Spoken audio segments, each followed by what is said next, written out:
Former U.S. President Donald Trump's due to appear in court in the coming hours, charged with plotting to overturn his defeat in the 2020 presidential election. Trump already faces 2 sets of criminal charges, but this is the first relating to his time when he was in office. He's calling for the case to be moved out of Washington, D.C., which he says is biased against him. Mike Hanna reports.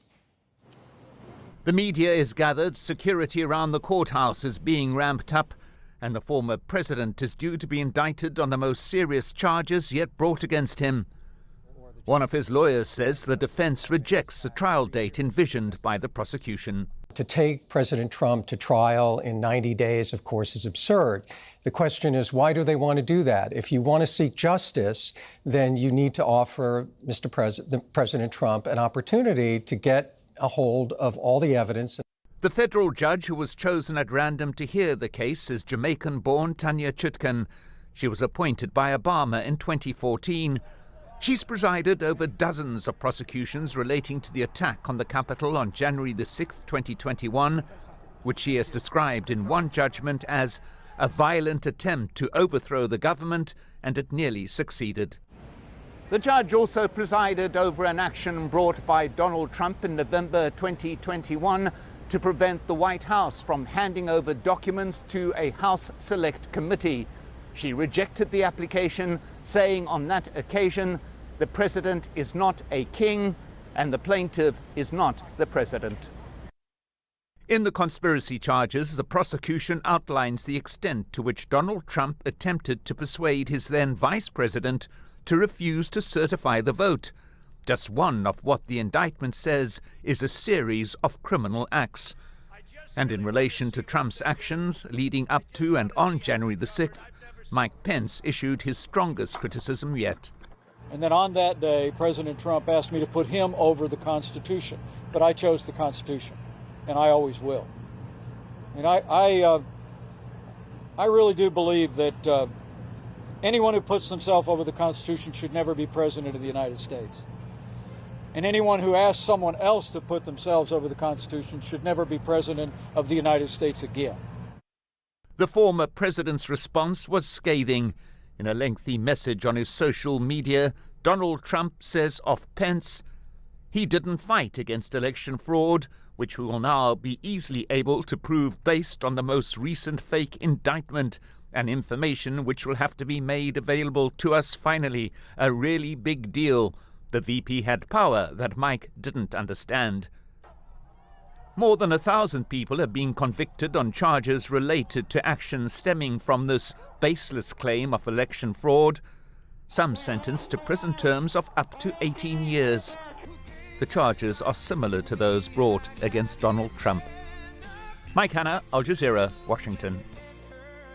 Heidi Jo Castro is joining us now from Washington, D.C. Heidi, you're going to be there as all of this is going on over the next few hours. Just talk us through what's going to be happening.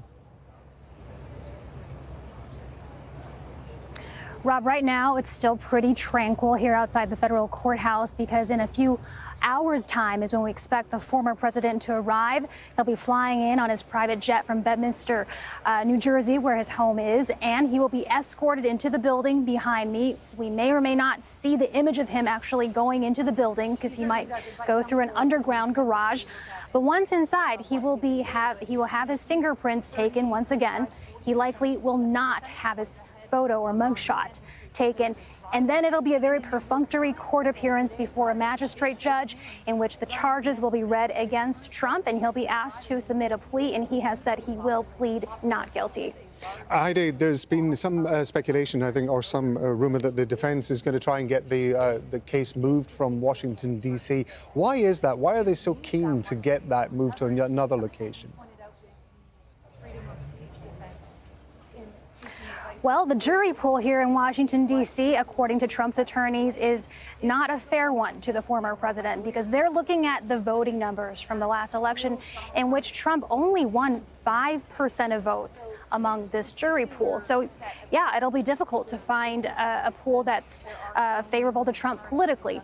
But what prosecutors and what the judge in this case and the Justice Department says is this is still an impartial court as it would be anywhere in the country. The judge in this case has a good reputation among attorneys in the area for being one that is fair and impartial. But of course, she does have that history that we just heard about, in which she's gone toe-to-toe quite strongly against Trump in the recent past. But what is to be expected is that Trump's attorneys would look to move the venue or perhaps any strategy to push the proceedings and delay the proceedings until after the next presidential election, which of course is coming up in November of 2024.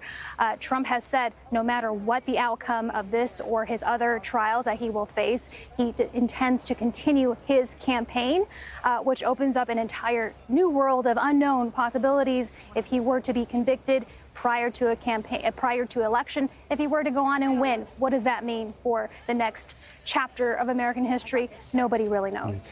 Heidi, do we have any indication yet from the defense how they are going to approach this? What kind of defenses they're going to put up against these indictments?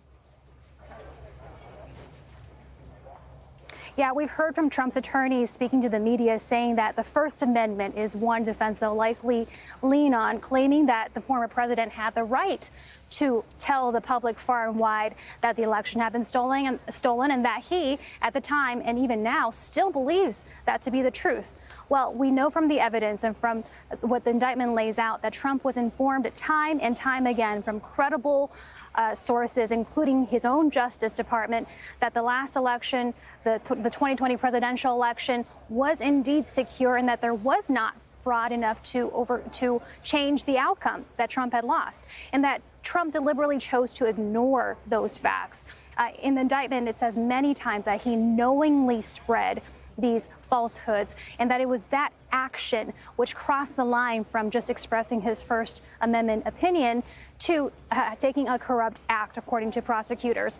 And that he not only said those lies, but he also had corrupt pressure on his Department of Justice officials and on state election officials, trying to push them to take an illegal action to throw out votes for Joe Biden, which they all refused to do, notably. But that is what the line that the prosecutors say he crossed that went far beyond just expressing his First Amendment free speech. Yep. Heidi, I know you're going to be guiding us through what happens over the next few hours, but for now, Heidi Jo Castro in Washington, D.C. Thank you very much.